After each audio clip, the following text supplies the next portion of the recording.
Bonjour, aujourd'hui je vais vous parler des maisons qu'on appelait avant hantées. Maintenant on dit polluées, mais en fait c'est pour parler de la même chose, de ces lieux qui sont encore occupés par des âmes errantes. Donc je vais vous détailler, vous raconter mon expérience et vous dire pourquoi elles restent coincées ces âmes et les résonances, etc. Et ensuite les différentes pollutions. Je vous ai raconté dans une autre vidéo que lorsque j'étais pas médium, je m'étais retrouvée dans une grande maison et que j'avais comme ouvert un portail. C'est-à-dire que un médium, c'est comme une lumière à travers l'entre-deux. Hein, médium d'ailleurs, ça veut dire entre deux mondes. Et du coup, ces âmes, elles vont être attirées par le médium, elles vont ressurgir, elles vont essayer de se manifester, soit pour se faire aider, ou soit parce qu'on les dérange. Et ça, c'est un peu plus embêtant. Donc dans cette maison, donc j'ai ouvert un portail et alors plusieurs âmes sont sorties et de plusieurs époques différentes d'ailleurs, et elles se sont manifestées de manière assez inquiétante puisque ma fille, mon fils étaient dérangés. Et je vais vous raconter aussi ce qui est arrivé à mon mari. Donc une nuit, alors qu'on avait fait appel à une énergéticienne pour venir voilà, nettoyer la maison, je suis allée aux toilettes, il fallait traverser un couloir inquiétant, c'était en pleine nuit, et arrivé aux toilettes, j'entends mon mari hurler, je vous dis pas le cœur. Donc je suis accourue dans la chambre et il m'explique dans le coin, en se réveillant à moitié, il y avait une ombre. Et comme il n'était pas réveillé, il a ouvert, parce que c'est un cœur généreux, il a ouvert les bras, voilà, grand ouvert, et il a senti cette présence qui est passée au-dessus de lui, comme ça, et que ça lui a fait très peur, et donc il a hurlé. Et pendant le nettoyage de la maison avec cette énergéticienne, donc on lui explique, voilà, mon mari a eu une présence, et c'est dans ce coin de la chambre. L'énergéticienne, elle avait des petits capteurs en verre, elle nettoyait et elle fait, elle dit c'est bizarre. Alors on lui dit mais en quoi? Alors l'énergéticienne ne connaissait rien de mon mari, aucune info. Elle dit bah, je sais pas pourquoi il dit ça, il dit qu'il n'a pas besoin d'un plombier. Et mon mari est plombier, on s'est regardés tous les deux, on a trouvé ça fort quand même. Donc voilà, une anecdote des manifestations des âmes errantes dans une maison. Vous-même, vous avez peut-être senti dans une maison, alors j'espère que ce n'est pas la vôtre, mais ça peut arriver, ça peut être que dans une pièce d'ailleurs, ou dans un autre lieu, à ne pas vous sentir bien, à ne pas vouloir rentrer, ou quand vous êtes dedans, soit vous dormez mal, soit vous sentez de l'oppression, soit vous avez un peu froid dans le dos, ça peut être toutes sortes de manifestations. Et vous pouvez aussi, en ce moment, la Terre tourne plus vite, on est plus en contact avec l'invisible. Vous pouvez même ressentir des présences ou les voir. La différence, c'est qu'avec un médium, nous pouvons communiquer avec eux, les convaincre de passer dans la lumière. Voilà. Et donc, si vous les sentez, si nous les sentons de manière aussi forte, c'est qu'elles ne sont pas montées dans la lumière, justement. Elles sont coincées là. Et donc, ce que nous avons à espérer pour nos défunts, c'est de ne plus les sentir, ne plus sentir leur présence, mais de leur envoyer beaucoup d'amour et de lumière pour qu'ils continuent à évoluer.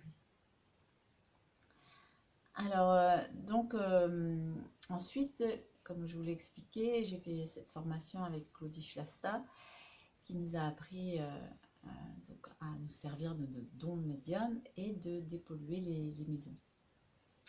On est rentré, elle nous a fait le premier exercice dans un appartement, un studio d'une étudiante.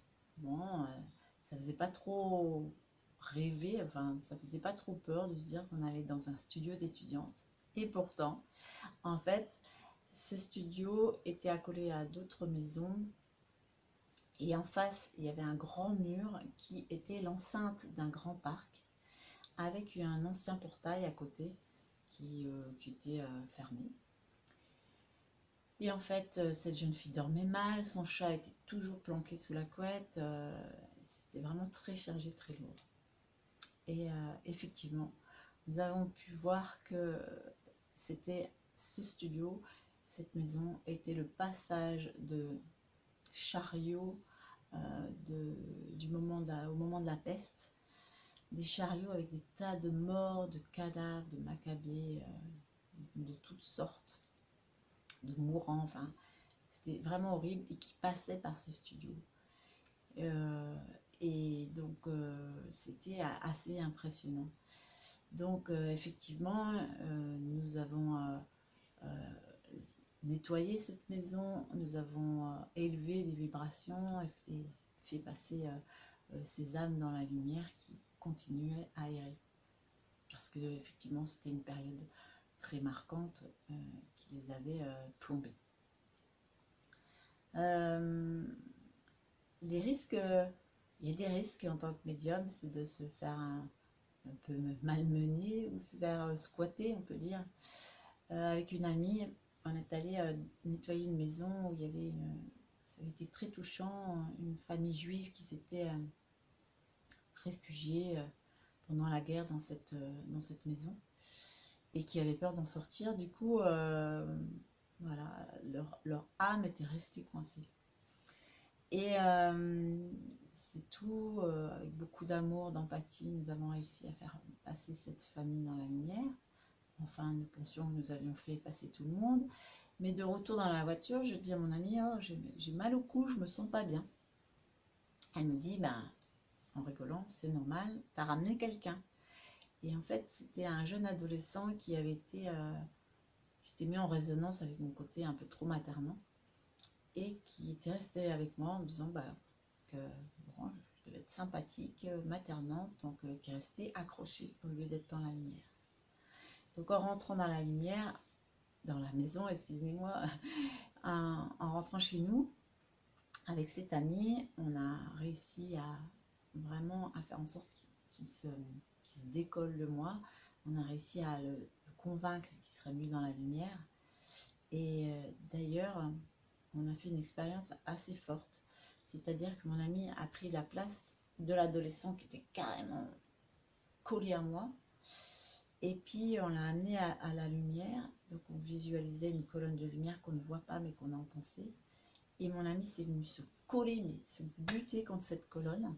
L'adolescent est passé, mais mon amie, elle ne devait pas passer. Elle ne devait pas rentrer dans cette colonne. Elle l'a buté comme si elle était... vous savez, quand vous rentrez dans une porte vitrée que vous n'avez pas vue. C'était pareil. Paf, pouf, elle est tombée. C'était assez impressionnant.